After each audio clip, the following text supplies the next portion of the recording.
परमात्मा आहे श्री विठ्ठल। आणि या विठ्ठलाला जर पाठीशी उभं करायचं असेल तर उभ्या जीवनामध्ये फक्त एकच विषय आहे, तो म्हणजे ते त्या परमात्म्याचं नाम। आणि ते कोणत्याही रूपात घेतलं तरी चालेल, सर्वच नदी नाले जे आहेत ते फक्त आणि फक्त समुद्राला जाऊन भिडतात। म्हणून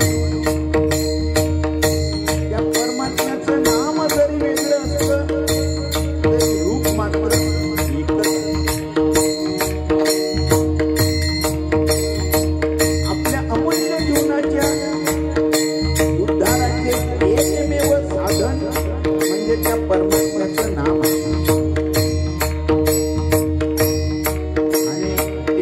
घेऊन आपला विठ्ठल परिवार समोर आलेला आहे।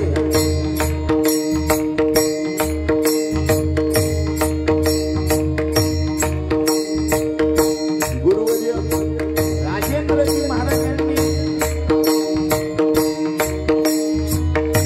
सांगितलेलं आहे की या जगामधला सर्वात मोठा पापी जर कोणी असेल तर तो आहे जो या नामामध्ये भेद करतो, तो सर्वात मोठा पापी आहे। आणि 2 नंबरचा पापी विश्वमौली ज्ञानोबा यांनी आपल्या हरिपाठामध्ये सांगितलेलं आहे की नामाचे विन्मुख तो नर पापिया, जो या परमात्म्याचं नाम कधी घेतच नाही तो 2 नंबरचा पापी आहे। म्हणून सर्वांनी मिळून नामचिंतन रूपी वैकुंठवासी झालेले गजाननजी महाराज मालुकार यांना श्रद्धांजली म्हणून नामचिंतन आणि त्या परमात्म्याला त्यांनी प्रसन्न करून त्यांचं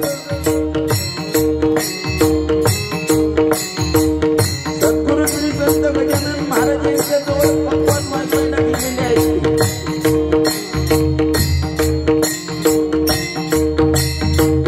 नक्कीच आपला नामचिंतन सोहळा ऐकत आहे आणि त्या परमात्म्याने म्हटलेलं आहे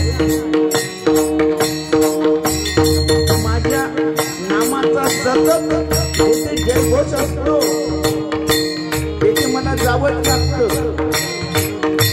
तेषां सतत युक्तानां भजतां प्रीतिपूर्वकं सदां बुद्ध्येवं येन मामुपयान्ति।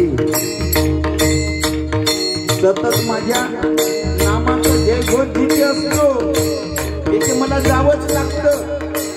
म्हणून तोच परमात्मा जो पंढरी या क्षेत्रामध्ये उभा आहे, तोच परमात्मा जो विटेवर उभा आहे, नक्कीच तो परमात्मा इथे